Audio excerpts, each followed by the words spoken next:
Thanks all for coming. Father Johnson wishes he could be here, but it's Thursday, so. That's good. Yeah, so he had a busy week. He'll tell you about it since I was gone this past weekend with the Focus conference. And so this is really great. One of my things I liked about Focus was that we sort of did this planning. We did it at the beginning of the year. We'd come together, sort of meet with the pastor and say, sort of what do we want to do this year? What's our role to fulfill? What did the pastor want us to do? And so it was really neat, to be able to come together and plan out the year. And so hopefully we can do that as well. What do we want from our school? What do we want from our church? Hopefully we can plan that out. 5 years, what we're doing. Yeah. So this will be good for about 1 year, I'm assuming, and then we'll hope to adjust it. But we'll ask our Lord to bless this conversation, bless this time together, to instruct us, give us that wisdom to plan well, to cooperate with the Holy Spirit so that we can know what is his will and what he wants for us here in this part of Lincoln. So we pray in the name of the Father and the Son and the Holy Spirit. Amen. Come, Holy Spirit, teach us how to pray, teach us how to love. Heavenly Father, we thank you and praise you for the gift of this day, for the gift of our lives, and for this gift of your parish, St. John's, that you have provided for us in the city of Lincoln, to know your love and to experience it through the sacraments. Please continue to bless us with your many gifts. Help us to be good stewards of the gifts that you are bestowing upon us, and instruct and enlighten our minds so that we may know your will and do it very well. We ask this through our Lord Jesus Christ, your Son, who lives and reigns with you and the Holy Spirit forever and ever. Amen. And the Father, the Son, and the Holy Spirit. Amen. Thank you, Father. So I'm going to stand right here so the people on the Zoom can see me. Thank you all for coming tonight. It's so excited to get started. We've been talking about this for a few months. And what I'm going to do tonight is go through kind of the strategic planning process that I go through, just to give you an idea of what the process is. And then this is kind of like a little overview right here. And we're starting in the 4 phases that I do. And the first phase is discovery and research, which we've been working on. And that was including doing a survey, getting feedback, because you want to base your strategic plan on a lot of people's information, not just a few people. So that's been going on, the survey. And today we have 254 surveys completed by parishioners and parents and staff at the school. And then over the next 3 or 4 months, we'll be working together to write a strategic plan for your parish for the next 5 years. And so the first phase is discovery research. We're starting the strategic planning phase right now, where we create a strategic planning team and we start to analyze all that data. All right, so we have tons of data. We want to analyze that now. And I'm going to go through some of the data tonight with you. And then we'll go into the implementation phase, which I'll talk about. And then in May, we'll have a final meeting and I'll turn it over to you to kind of run your strategic plan. Okay, so that's the process that I go through. A little bit about me. I was in business for about 25 years in the high-tech industry. And I ended up being in the computer industry, and because I started at a company when we had 35 employees and 35 million in sales, and I left when we had 7 billion in sales and 12,000 employees, I got to do a lot of different things. And so in 2014, I started doing consulting for companies. I left big business and started doing consulting for small companies with under 100 employees, mostly in the high-tech industry. But I also then volunteered at the high school where my kids went to school to help them through a strategic plan. And that's at Bishop Newman in Wahoo, Nebraska. And my kids went to the grade school in St. John's in Weston, Nebraska. So I went in and volunteered to take them to a strategic plan. And the reason that I did that was because I could see that with the low tuition model we have in the Lincoln Diocese, that is supported by the mother parishes, right, or the parishes, that if your weekly and holy day giving isn't always going up, and you know that salaries do always go up, at some point, if your giving isn't going up at the same level, you cross over and you don't have enough money to pay your staff, right? And so the giving in the parish has to keep up. And I could see that at Bishop Newman in our 2 grade schools. So we have 10 parishes that support those, the high school and the 2 grade schools. And my parish is Prague, Nebraska. And we bring in $60,000 a year in weekly and holy day income. And we were sending the schools 80,000. So we're sending 140%, 125 to 140% of our income to the school. And so you say, well, how did you do that? How did you send more than you make? Well, we have a lot of fundraisers in Prague, Nebraska. We have our duck dinner and our soup supper, right? And so we have to do a lot of fundraisers to be able to keep our schools going. Now that became a charism of our parish, right? We, in a mission, that's mission work of our parish, just like it's mission work at St. John's to educate our children. It's our responsibility as Catholics to educate our children, right? And so we didn't want to not do that, but it gets to be a bigger and bigger burden. And kind of what happens then is you don't have enough money to run your parish because you're sending all your money to the schools, right? And so you start to have a hard time just having different mission work in your parish, because the one mission you're working on is education, because that's all you can really afford. And so a lot of the parishes that I've worked with don't have like a music director, and they can't afford to pay for an administrative assistant. So everything has to be volunteer, because a lot of the money that you're trying to run your parish with is going to the schools. And so I could kind of see that at the schools where my kids went. And so I volunteered with Father Brian Kane to do a strategic plan for those 3 schools. And then after that, Aquinas hired me and I helped them. And they have 13 parishes that support David City Aquinas in their 1 grade school, St. Mary's. And then the diocese hired me to work with 5 schools that had continually cost the diocese money. It was costing $1 million a year to keep those 5 schools open, because they were always short. The parish was always short because they served a lot of low income and minority students. And so the diocese, through the Joy of the Gospel campaign, they raised $63 million, if you remember, and you guys were part of that. 20 million was earmarked for Catholic education. 5 million was earmarked into what was called the Francis Fund to help those 5 schools get to break even, or they had to choose to close. Okay, so 5 million, 1 million a year for 5 years. And the bishop said, you know, you have to get to where you can get to sustainability, or your parish has to choose to close your school because you can't afford it. And the diocese can't afford $1 million a year to keep you guys all open. So I worked with those 5 schools, and then other schools started calling me, and parishes started calling me that don't have a school. So now I've worked with 33 parishes and schools in the Lincoln Diocese, and then 2 in Kansas have called me, and I've gone down to Kansas and worked with them. And so since 2014, that's what I've been working on, is really trying to help parishes to look out 5 years and to say what's important for our parish, as our parish, and then what do our finances look like for the next 5 years. So we always do a 5-year budget, okay? And we start to look out and we say, you know, if our holy day and weekly giving is flat, but we know our salaries would go up, right? Then we have to start to make adjustments now, because what happens is in the last 10 years, 20% of the Catholic schools in the United States have closed.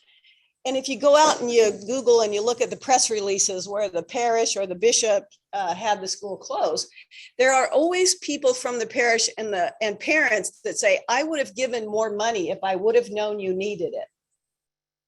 And I've heard that in the 33 schools and parishes I've worked with. Oh, I didn't know you needed more money. Now, intuitively, you would think people would know that, right? You would just think like, oh yeah, okay, well, they don't. And so this helps people to understand like how, what your finances look like, what it costs, what are the mission work that your parish is dedicated to. It, you know, obviously it's education and educating youth, because you're spending a lot of time, effort, and money on that in your parish. but also what are your other missionary work that you do and what's important to you. And then through the strategic planning process, you look at all kinds of things because you start to collect all this data, and then you start to look at themes, and then you can start to plan. So many parishes and schools I've worked with have put off maintenance projects, or they've always wanted a new rectory or a new parish hall or a new gym on the school or something, but they never can get themselves there because they don't ever just step back and say, well, how would we really realistically do that? How would we do that? And so this helps you to do that. All right. And it helps you to move forward. The other thing it does is it really clarifies like what's important, because Catholic parishes and schools can work on 1,000 things. And there's 1,000 ideas of what you can work on, that you can spend money on, but you can't do all those things. And so what you have to do is start to prioritize over the next 5 years, what is our parish going to do so that we can ensure in 50 years, we have a vibrant Catholic parish in this area and a vibrant Catholic school. Because if you don't plan for that, it will go away. It will go away. This summer, I think in July, the Diocese of Sioux City, Iowa, the bishop came out and said, here's the parishes that are closing. And he had people protesting outside the chancery because of it. And they did, and in the news article, you can go out and read it, they didn't close those parishes because the churches didn't have the maintenance. They had nice churches. They didn't close it because they didn't have enough money. They had enough money. They closed it because they didn't have enough priests. And our diocese is so blessed because we have had education as a mission of our diocese, right? And we've had low-cost education, which allowed many, many people to send their kids to Catholic schools. And 80% of the seminarians that are at our seminary right now went to Catholic school. So one of the reasons why we have vocations in our diocese is because we did have this charism of Catholic education. So you see all of our little parishes, out where I live, I'm at St. John's, and then we have a parish that's called Plassey. I don't know if you've ever been there, but it's in a town called Plassey, and there's nothing in the town except the church. That's all that's left there. And they have a little parish there, and Father Reinerson goes out there every Sunday, okay? And the reason we can do that, the reason we can have these small mission parishes is because of our commitment to Catholic education and the commitment of parishes like St. John's to this, okay? But it can't be the only thing you do. So it's why it's good to plan. Plan what is it that you're going to do. So I started working with all these schools, and then the diocese, the bishop asked me to do a halftime report on those 5 schools because we had spent $3 million in 3 years. And he said, well, I don't want to spend another 2 million if they're not going to make it. So we recast those budgets. Okay, we recast those 5 schools. And 3 of them wrote a letter to the bishop and said, yes, our parish will keep this school open. We can fund it. We won't need to borrow any more money. And 2 schools could not get there. All right, they couldn't get there. One was $150,000 a year short still, and one was $250,000 a year short. And so those schools decided to close, and that was St. Mary's and Sacred Heart, right? And they had other issues because they had building issues, like they had structural problems with their schools. And because of that, though, the bishop got a commission together that was called the Francis Fund Task Force. And we looked at all the schools in the diocese. And this was in 2017, 2018. And so we got a report, a big, huge report that showed all of the income for all of the schools and parishes that support a school across the whole diocese and all of the expenses. All right. And then we looked at that and we said, well, there was 5 Francis Fund schools, but there was 10 more after them because of that issue I was talking about earlier. If your weekly and holy day isn't going up, but your salaries are, you're going to run into problems. And so from there, we created what was called the Good Shepherd Scholarship. And so I'm in charge of the Good Shepherd Scholarship in distributing that. And now the diocese gives money to families within 225% of the poverty level. The diocese gives them up to 75% off of their tuition through a scholarship, because that got more money into the schools, right? But it kept our tuition low for families that are within that 225% of the poverty level, so the struggling family. But it got more money into our schools because we set a minimum tuition level.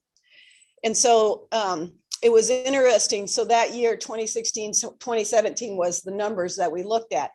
And the Lincoln Diocese spent $45 million educating kids in our diocese, 45 million. And we brought in 6 million in tuition. Now let that number sink in. And so you can see it was a huge charism for the diocese, right? Huge. And it was costing us $39 million a year to run our schools. And so through the Good Shepherd Scholarship and the minimum tuition, we got an extra $10 million into the schools every year by getting that minimum tuition. Because some of our schools, you know, even in just the city of Lincoln, tuition ranged from $185 all the way up to $2,800 for elementary school. And that was putting a lot of pressure on some of those parishes. And so when we brought out the Good Shepherd, we also said you have to have a minimum tuition, and that tuition was $1,750. But the diocese gave a $1,300 scholarship to anyone that was in the low income or middle income. Does that make sense?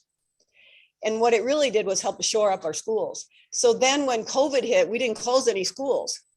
The year that COVID hit, 200 schools in the United States closed. And you know why they closed? Because they couldn't make payroll. Because the parish didn't have enough money to go over and top them off again, right? So that's why it's so important as a parish, not just a parish with a school, but a parish to say, what's important to us? What are our charisms? What is our mission work? And then do we have the financial wherewithal over the next 5 years to live our mission? And if we want to do new things, or we want to do a building project, how can we get that done? Right? And we get together, you parishioners and parents of the school, and we work on that together. And all I do is help you get it done. But it's really your plan at the end of the day. So that's a little bit about my background. I still do hand out the scholarships. This year we gave out $2.7 million in Good Shepherd scholarships to schools in the Lincoln Diocese. And in the Lincoln Diocese, you only pay for 3 students. And the diocese also, for any income level, will give scholarships to the 4th, 5th, 6th, and 7th students. So any size family can afford to go to our schools. All right. Because that is a big charism of our diocese. And you can see the benefits of that. So that's my background. The first thing that we did with St. John's was the discovery and research. And I always like to have a meeting that I call a meeting of the minds. And so I had a meeting with your parish council and your finance council. I think it was back in October or November of last year. And I said, okay, this is what it's going to be like. Do you really want to do this? Right? Are you committed to doing this? Because, you know, at the end of it, you have to implement it, you know, or people won't believe you. They don't want to do a strategic plan and then have you not do it.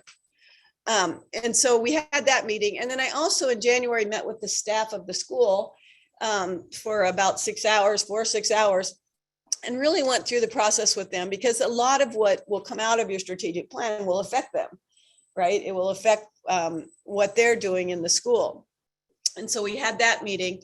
And then we did our survey, which I'm going to show you some results of tonight. And then right now, then we'll be taking applications to serve on the strategic planning team, because we're ready to start the process now that we have the data to work with. So that's the first phase.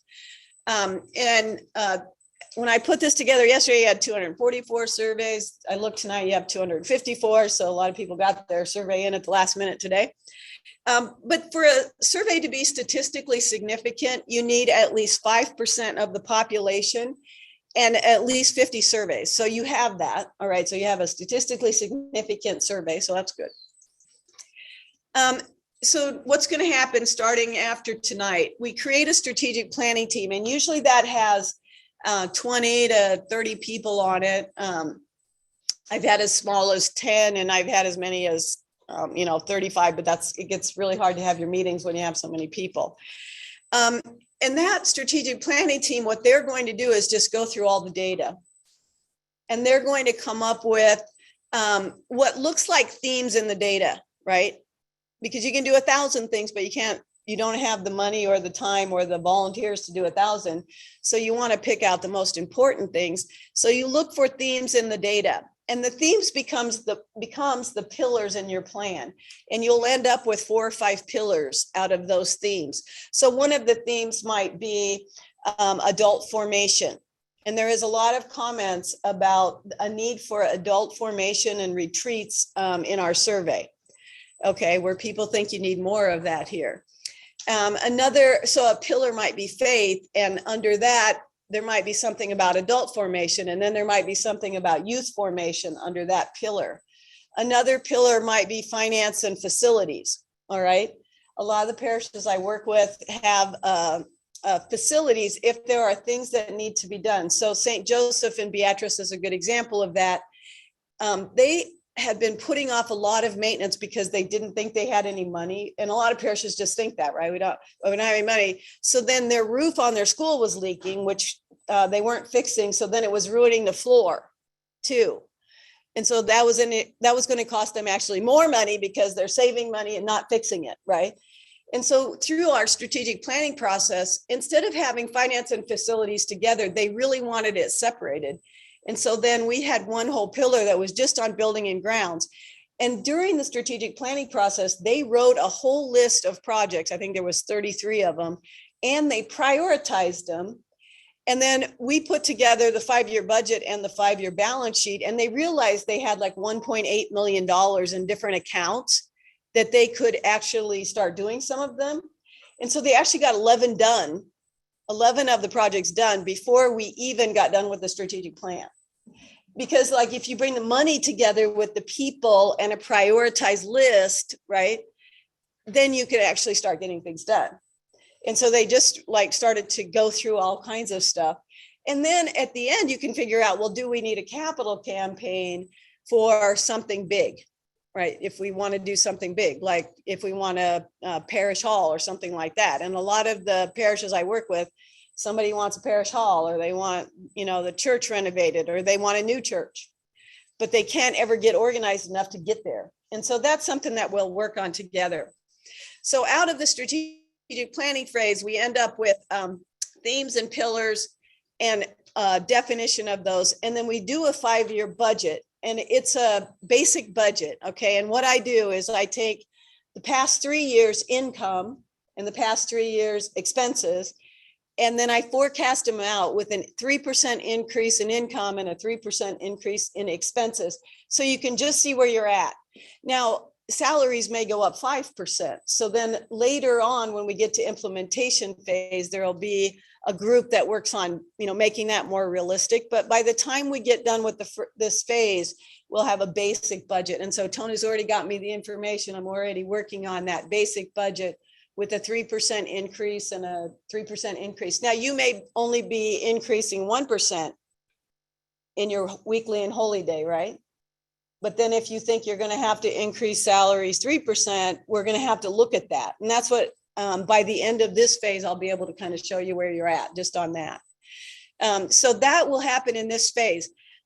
And then the next phase then, and so this is kind of what it ends up looking like. You have maybe 4 or 5 pillars of your strategic plan. And then we do a budget, and then we talk about what are your charisms and what does the parish really want to be known for.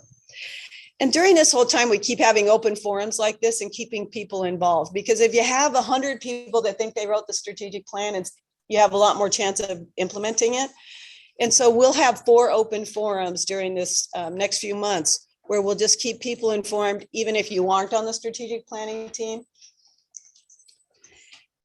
The next phase then is for the number of pillars you have, we have a pillar team for each of the pillars. So say there's a faith pillar, and then we invite more people to sit on just that pillar, and they write specific implementation projects to make sure you implement that pillar. And that's very specific. So for each project, there has to be a what it is, a who has volunteered to run that project or be on that team that runs a project. And those people have to say yes. So you can't just say the principal or the Knights of Columbus. Okay, you have to have people's names and they have to have said, yes, I'll do that. Okay. And then you have to say when it's going to be implemented, and it's a 5-year plan. So everything can't be the first year, and some things are sequential, and I'll talk about that.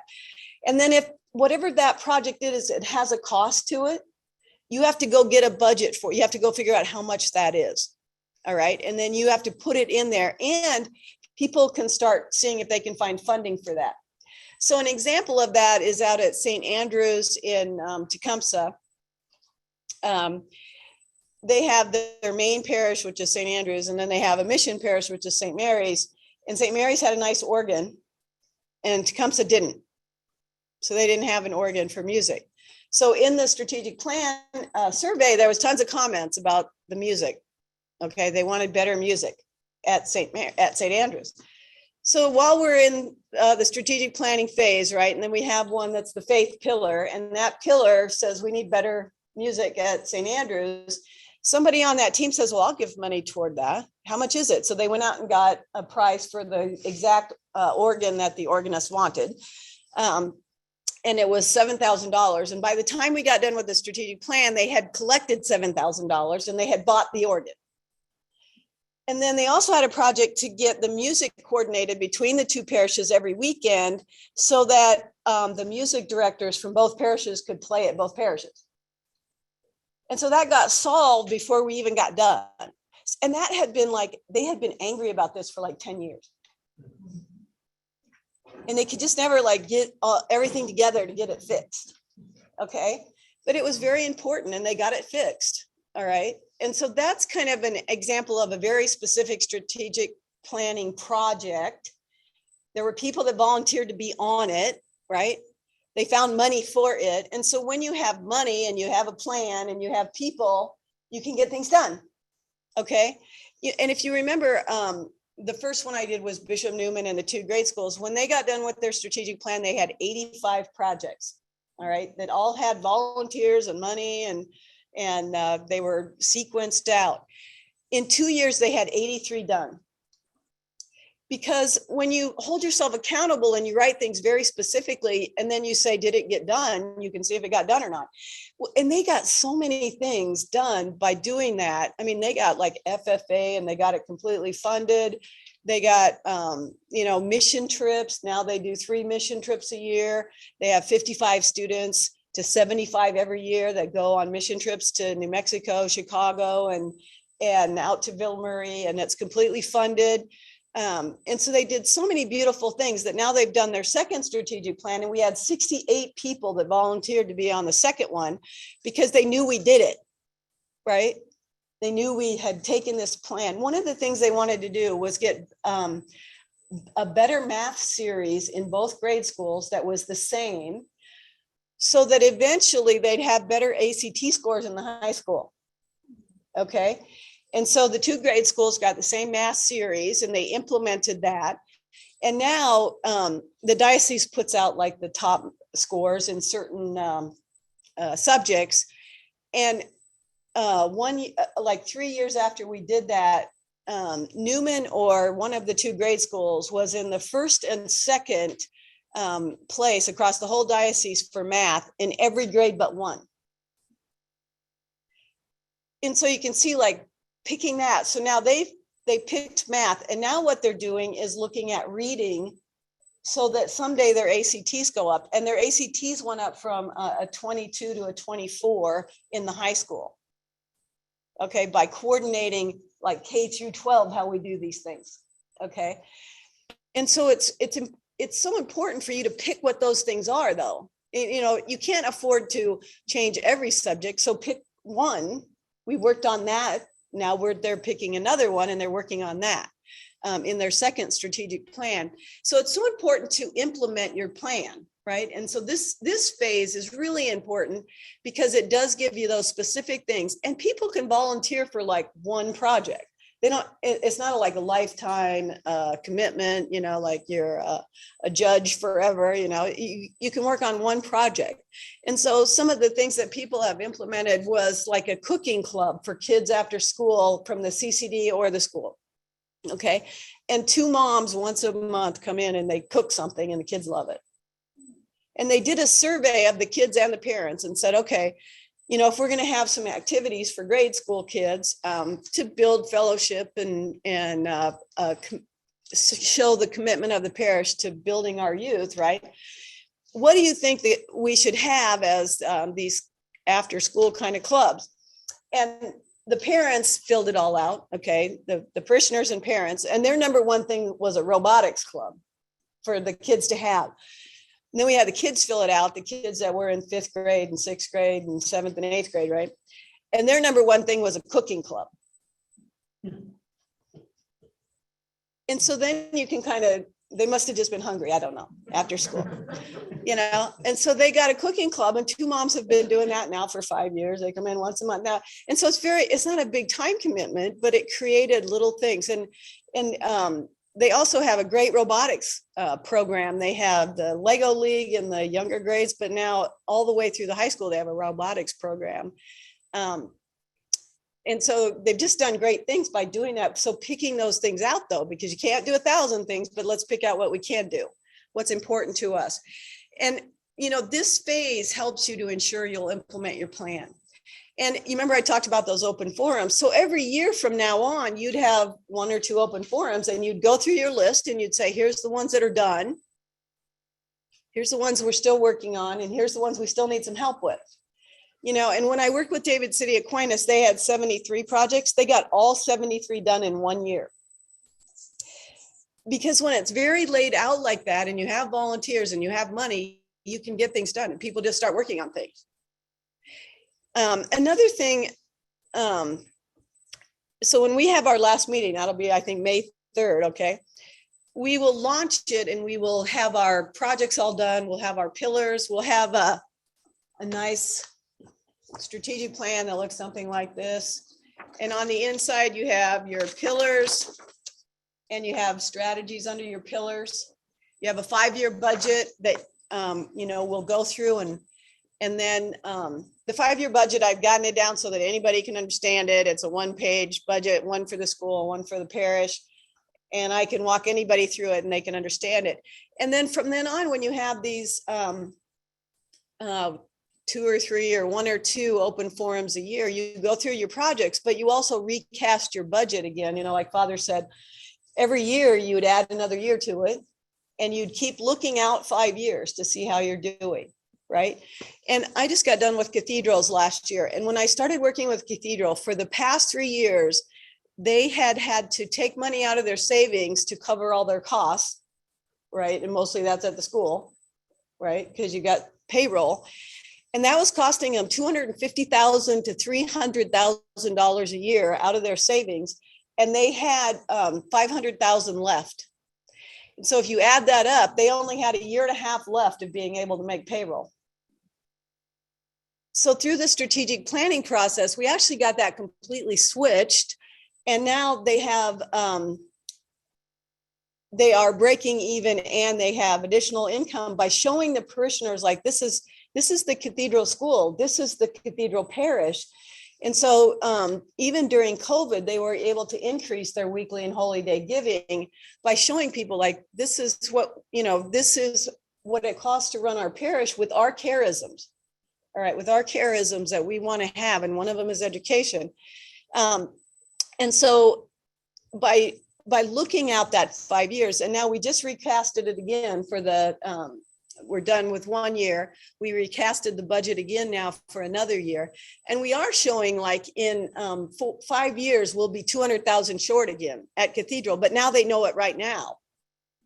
Right. And they can start to address like, okay, how are we going to deal with that? How do we deal with that shortfall that we're seeing? You know, what kind of things that we have to work on.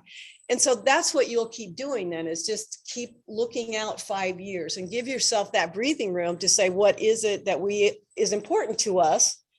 What is our mission as our Catholic parish at St. John's here? And then what does it take to run that? And do we have some building projects that we need to work on? And there's a lot of really good ideas in the strategic plan survey here that you could spend a lot of money on, trust me, when you read them. Okay. And so it's really picking out are those realistic, and should you do those? So this is the last phase. This will happen hopefully, if we stay on target, in May. So why should you do the strategic plan? One, it educates the community, because people, you would think that people understand, like, oh, there's income into a parish and there's expenses, and we have to pay for them. And the only way that the Catholic parish or a school makes money is by donations, right? Tuition or fundraisers. That's it. Right? There's no other like imaginary money that's sitting out there coming in, unless you get a grant or something like that. And so this way it shows people, like, you want that ownership of your parish. If you want, there's comments in your survey. Well, we need a new parish hall. We need to renovate the school before it gets, before it gets too bad. Okay, but they don't ever say, and I'll pay for that. I always say they don't finish the second half of the sentence. But they think there's some money somewhere, sitting there waiting for them. And they have all kinds of ideas of what you should do. They're not saying they should do it. They're saying you should do it. This allows you to kind of figure out, like, what is important and what do you want to do. It increases volunteerism and financial support, because, like I said, people will volunteer and fund little things if they know you want them, and they know that it's like one of the things you've picked that you want to do. People will fund that.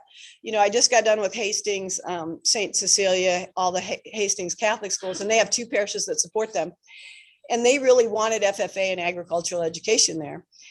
And that came up a lot on their survey. All right. And so through the strategic planning process, they raised $300,000 to implement ag education and FFA for the first 3 years, because if you do that, you have to pay for it every year, right? That's something you have to pay for every year. And ag education is really broad now. So it costs a lot because they have horticulture. So you have to have a place for horticulture, and then you have to have a place for welding, because that's in there. And so they funded it, through people that thought it was so important that their kids, and they started FFA this last fall then, and they started ag education and hired a teacher. And that,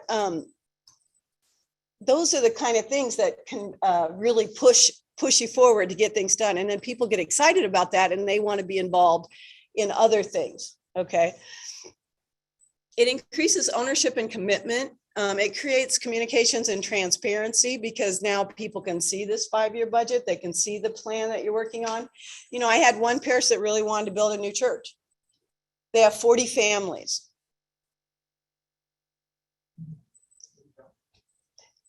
And so I said, okay, well, so in the projects we put in there to get a feasibility study and a architectural drawing and get a quote for that new church. Okay.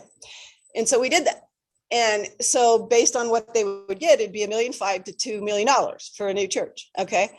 They have 40 families. So if you split that between 40 families, you're talking 100,000 a piece, 200,000 a piece. I'm like, do you really have the appetite for that? Okay. And I'm not saying they won't, but they had another option, which was to renovate their church, right? And so then they were much more open to getting also a quote on renovating the church, and so it's like getting a dose of realism too, like, and people have complained about not having the new church for years out there. Well, unless somebody's going to give you $2 million, you can keep being mad about it, but you don't have the money for it. And they didn't realize now too, like, if you're going to do a project like that, the diocese makes you get 100% in pledges, right? And you have to collect 80% of it before you can start building. And so then I'm like, okay, you guys only have to collect 1.6 million before you can start, And so it really helps people to get like, well, what can we do then? And let's get committed to that. So, and it's a path to solving those issues that might be long-standing issues that it's like, well, how could we do that? How could we get this done? When I worked with Colby, Kansas, they have money. I think they had $2 million in all their accounts, and they had a really nice, beautiful historic church. They had a nice rectory. They have a school that's through 5th grade. And then they had these other buildings. And so through the strategic planning process, one of the comments that came up like 50 times was more adult formation, more retreats, more things to really build the faith in their community. And so they built in a feasibility study to look at their whole campus to see how they could build a retreat center with all the buildings, because they could repurpose one of those buildings to be a retreat center and maybe draw more people from the whole county area, right, to come to these beautiful retreats if they had a beautiful retreat center. And so that's one of the things they're doing now is they've gotten an architect to come out and look at their whole campus and say, what can we do with this? You know, if we want to end up with a retreat center. And so that's the kind of stuff that you can get done is like, what can you do? And so in the projects, you know, the first project in the first year is to get an architectural design and a quote. And you fund that, you know, that's like $5,000 to pay an architect to do that. So that goes in your budget. And then the next one would be to do a feasibility study to see if you could collect whatever that's going to be, right? And so Hastings Catholic Schools wanted to renovate the schools and shut down one of the streets because their middle school is across the street from their high school. And so they have to keep running back and forth across the street. And so they had talked about this renovation for years. So in the strategic plan, you know, they got a design done and they got a feasibility study funded in that. And so they realized they could collect, you know, $6 to $10 million because they got pre-commitments for it. And now they're in the process of, they've gotten approved by the diocese and they're doing their campaign. And of the 10 million they need, they've collected 6 million. And they just got approval by the city council to close that road. And so that's the kind of thing that you can kind of eventually get done, right? And there's so much commitment now for this big renovation because they're very committed to Catholic education in Hastings, you know, and they want to have a vibrant Catholic school in 50 years. Well, to do that, you have to get committed to that, you know? Okay, so let's go into your survey results here. What time I got? Okay, I got. All right, so there's the first set of questions and it's on the back sheet there. I apologize, it's so small, but I'm going to go through it now. So the first question is on a scale of 1 to 10, with 10 being excellent, how would you rate the church on living their mission as a Roman Catholic church? All right. And you can see that most people, you know, the top 3 here, think that you do a pretty good job. And you know, I always say like 8, 9s, and 10s are statistically very high because a lot of people won't give you a 10 because they think that's perfect.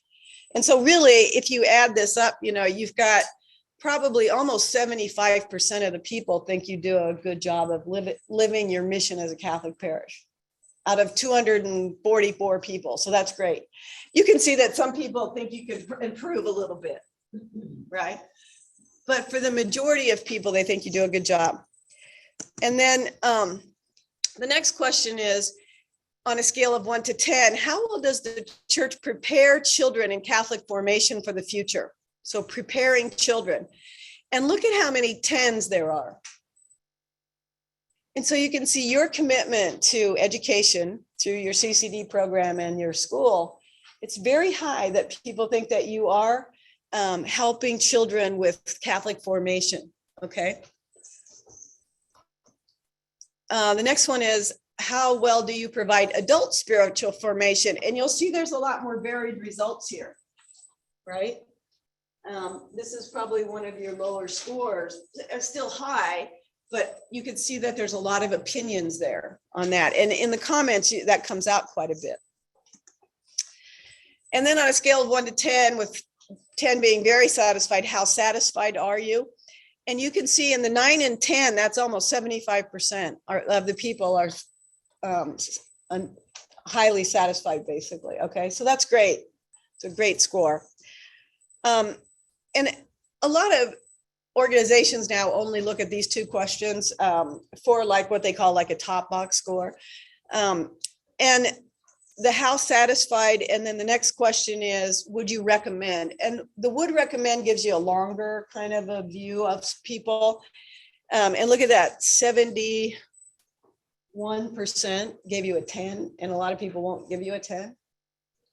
And so they would recommend your parish. So that's great. You have this strong base of people that love your parish. Okay, now these are about the school. On a scale of 1 to 10, how would you rate the school on living their mission as a Catholic school? And you can see people rate you very high here, but you had some 1, 2s, and 3s. Okay. And you would say that that's probably over 75% or 75% rate you very high. And then how well does the school prepare students academically? And you can see that's also a majority of the people. You're doing very well. Some people think you could be better. And you'll see that in the comments. So, there's a lot of comments about how great St. John's is academically. And then there are some comments about they need a lot of improvement. All right. And so you kind of have to balance that, because just because somebody says you need improvement doesn't mean they come into the school, read all your textbooks, right, and watched every teacher teach. Okay. And then they've evaluated you and they know what they're talking about. Okay. So you really want to look at themes there and consistencies. And you could say that consistently people think you prepare students academically very well. In fact, there was some comments, a couple of comments about you give too much homework. Okay, that it's more than Pius gives. So that's probably why you are prepared academically. Okay, the next one is, how well does the school prepare students spiritually? And you can see again, 42% gave you a 10. And but there's still some down there that think you could do better spiritually. On a scale of 1 to 10, how well does the school prepare students in moral values and personal discipline? And I always kind of explain something about this question. So I don't know, in the last 5 years, there's been a lot of discussion about bullying. I'm sure you've all heard, bullying, and you'll see some comments about bullying. And so Catholic schools try to teach children moral values and personal discipline, owning their own personal discipline, right? And so in theory, you shouldn't have bullying if that was true, right? So a lot of people want to know what your bullying program is, though, and you need some, national program that you adopt, except for, I think most of our Catholic schools are working on moral values and personal discipline. So we've had a program for many years, right? And not that we couldn't be better, but it's really not about getting a teacher to be better at telling Johnny not to be a bully. It's about getting Johnny to understand personal discipline, right? And so it's kind of, this is our discipline program, but it's not so much a program that's isolated and we're forcing on kids. It's that we're trying to teach them that, because that's just a good thing to teach, that's just a good moral behavior. And you can see that many people think you're doing a great job here, and some people think you could do a better job, but most people think you're doing a great job. And then on a scale of 1 to 10, how well does the school prepare students for the future? Statistically, that's very high as well. And then how satisfied are you with the school? A lot of people are satisfied. Some people think you could do better. And then would recommend the school. You can see that almost 50% would recommend at 10. And then if you add in the 8s and 9s, it's very statistically very high that they would recommend your school to other families. And so these are very high scores, compared to, I don't want you to think that every parish gets these and every school, they don't. Trust me, there's a lot of times, there's a lot more the scores are lower, and there's a lot more 1s and 2s and 3s where people are really upset. And so these are very high for your parish. And so you should be proud of that. So then I'm just going to go through some of the comments, not all of them, because there's 500 of them. Okay. And I don't want to stay here too much longer. But the strategic planning team would be going through these comments. Okay. And so I'm just going to go through some of them just to give you a flavor of some of the themes that I heard. So what does the church do well? There's a lot of comments that you're very friendly, you're very welcoming. There's some that Father is really good and great. And in fact, they say he can never retire. Yeah, can't retire. They love the liturgy. They make you feel like a family. There's a lot of family in here about what you do well. And then where the church could improve, there was a lot of comments about adult formation, about offering more spiritual development for young adults, young married couples. There was comments in here about single people, trying to reach out to single people. There were comments about how to get people back engaged in the parish because of COVID has kept us apart, and how do you get them back into there? And then a lot of people want coffee and rolls on after Mass. And then there's a lot of people that want masks and a lot of people that don't. So, teen formation, adult formation could improve, ways to build community for people who do not have children in the school. There were some comments about trying to engage the CCD students with the school children so they stay kind of committed to each other. And I hear that at every parish. Okay, that is a constant theme. And some parishes have tried really, really hard to get the CCD parents to be engaged in the strategic planning process so they could find ways to work together. And some have succeeded. Okay, so I have ideas about that. And then some don't because they don't ever get engaged, and so we have to just kind of work through that in your parish.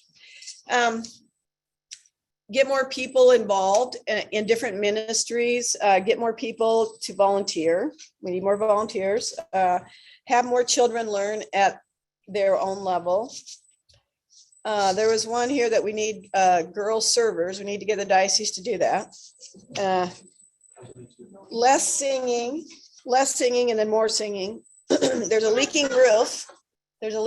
We need to get fixed. Now there's some good ones, like more times for confession. When people are crying for more confession, great. That's a good thing. And even when people say, we need more adult formation, that is a cry for help, right? And so that's a good thing. It sounds like you don't want to take it like, oh, we don't do enough. You want to take it like, oh, people want more, and that will engage people more. Cathedral had that, and Cathedral's faith pillar was called Faith, Fellowship, and Formation. And that team stayed together, and they have done retreats now, and they are doing just wonderful things. And they're going to do a mission trip, and they're getting so many new families involved in the parish, and drawing people into this building up of the faith, because they had a lot of comments about, we need more retreats, we need more adult formation, we need more groups that are just fellowship groups where we just get together. That's not a fundraiser. Fundraisers are not, they can be fellowship, but that's not the only fellowship that you want to do, right? And so that's a cry for, we want more. And then when you get more, people are engaged more. I wish there were more family activities. I saw a lot of that. More adult study groups that could meet in the evenings or weekends.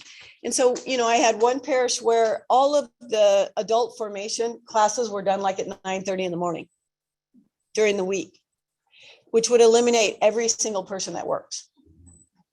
And so just finding that out, like, oh, well, we could have something after work. Well, we didn't think about that. Just doing that engaged a whole bunch of more people, We need a larger library with more books, a larger social hall, more parking, more opportunities for confession, more of that. I'm convinced it all has to start with improving current parishioner Catholic formation. So we need to do more formation with our parishioners. There are already great programs in place that support parishioners. And so sometimes what parishes have done, because they do maybe have a lot of adult formation, but people don't know about it. So they do like an inventory, and then they publish it and do more communications of what is available. And then they do a survey to find out what else they should do. Because you can't do 1,000 things. If you're going to do something, do it well. But the first thing is to make sure people know what you are doing and could engage in it. More retreats, more reverence, More times of exposed Eucharistic adoration. That's great. No new programs, just a reminder that there are parishioners who are single. So engage them. We need the traditional Latin Mass. We need a singles group, something for singles in the social, that is social. We need the church we came from in Rockwell, Texas, had a good preschool faith program. So that's good. Welcoming new families. Okay, so the school then, let's go on to the school so I can get you out of here. Okay, the school does well. Parent involvement, they prepare students well for the sacraments. They prepare students great for the next level in high school. They prepare them academically well. They putting Christianity into their daily lives. Spiritual development, the students show disciplinary behavior in situations. It's good to see. There are comments like, I don't know what's going on at the school, so I couldn't comment. That's a bad thing. When you see like if 80 or 90% of your budget is going to the school and you have parishioners that don't know anything about the school, sometime they might get mad that you're sending so much money over there. In fact, my son was in Midland, Michigan, and there were 2 Catholic grade schools there. And one summer, the parishioners got tired of the money that they had spent on the school and they closed it that summer. They just closed it. And all the kids had to transfer over to the other school. And so when you hear, there's quite a few comments about, I don't know what's going on at school. I never see the kids, you know. People should embrace your children and know your children, right? And so I'm always encouraging like the school to be more involved in the parish. So the parishioners that are actually funding a lot of the school can see the beauty in our kids, you know, can see that.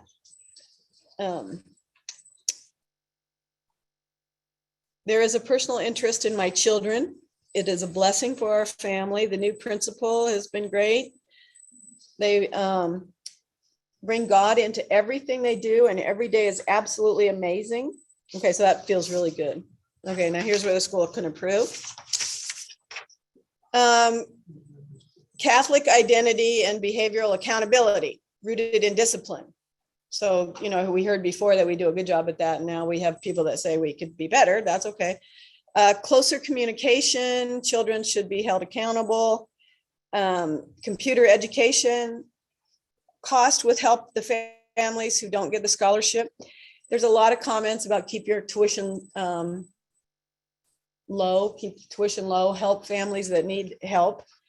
Math and science needs improvement, more connection between families, more grandparent and parent involvement, more outreach and welcoming CCD students. Not a fan of daily mass for kids. Yeah, I don't think there's a lot of support for that one. Rigor in academics, especially writing and math. We need services for students with special needs. Stray away from LPS as much as possible. Teacher salaries need to be improved.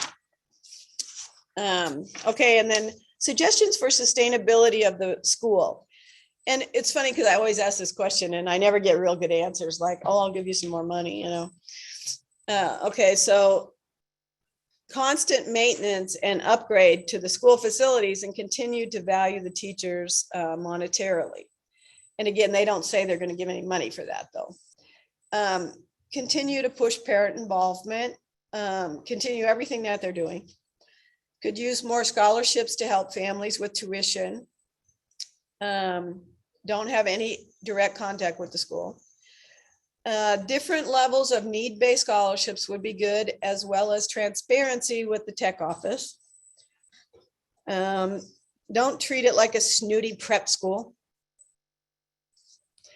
Full-time preschool. There was a lot of comments about a full-time preschool before and after school care and preschool for the younger grade, like 3-year-old. There's quite a few comments about that. Keep CCD parents involved. Keep increasing the endowment. keep tuition affordable, work to fund additional scholarships. We need language classes, further education in math and science. Look at each child and their family as individuals. Love the marketing, need more money put into that and a better website.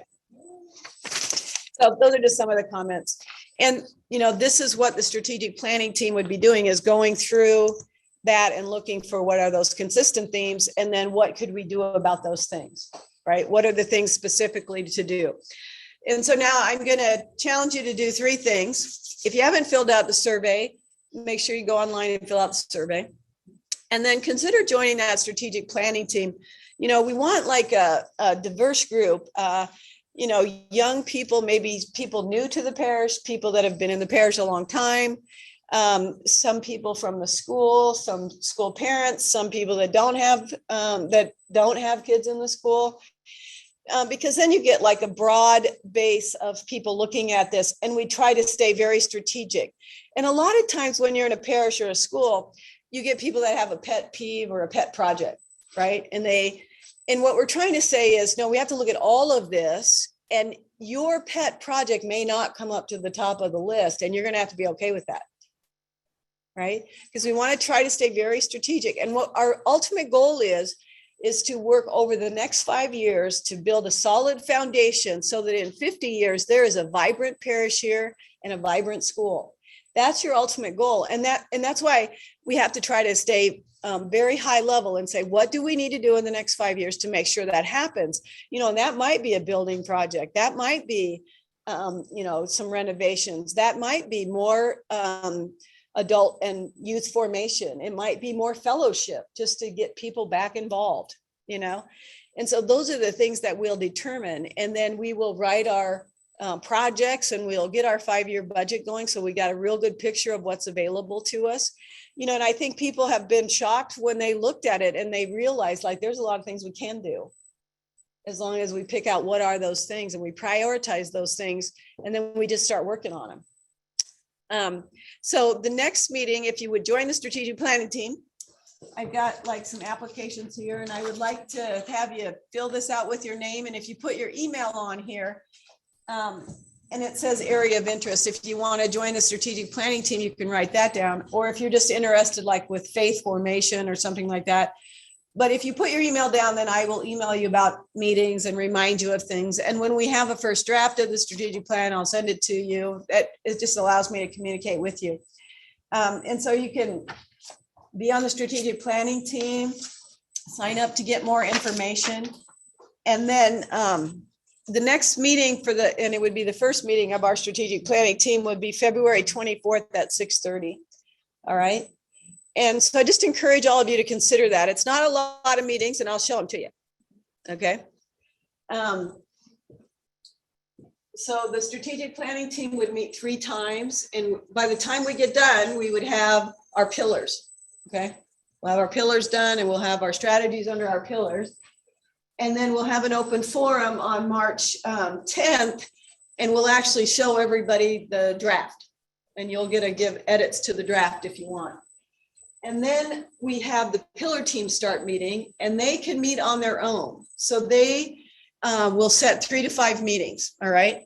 So say you have a pillar for faith formation. That group would get together and say, oh, we want to meet on Saturday mornings at 9:30. That works for us. You know, when I worked with Crete, that was when they wanted to meet. So one group met at 9:30 on Saturday.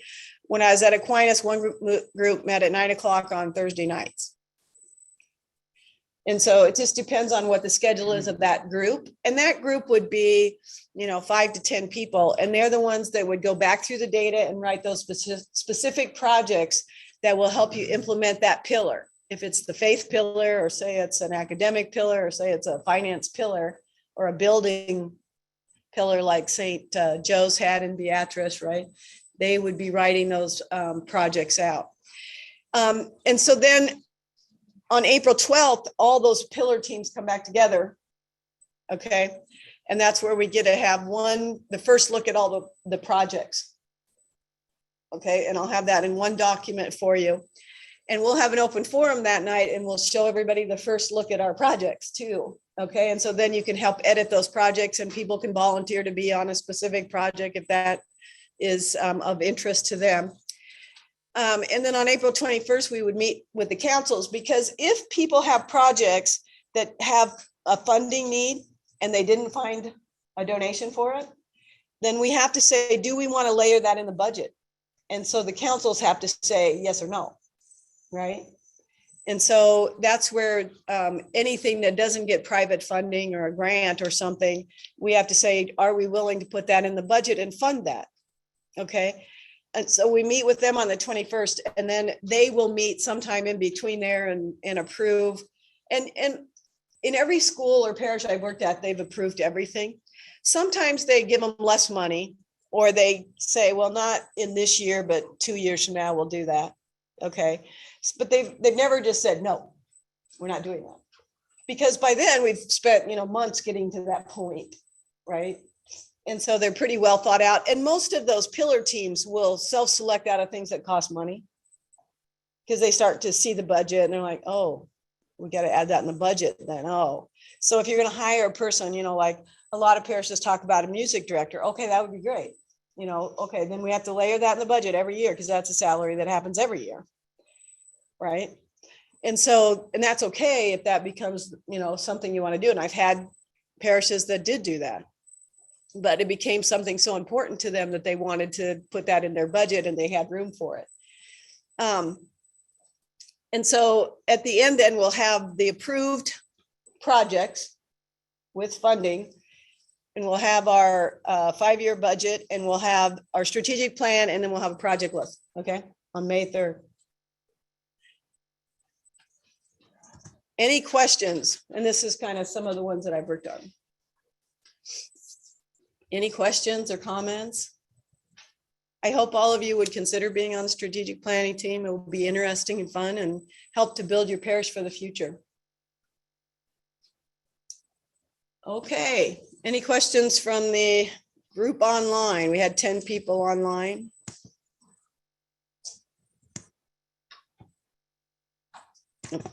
Okay, thank you so much.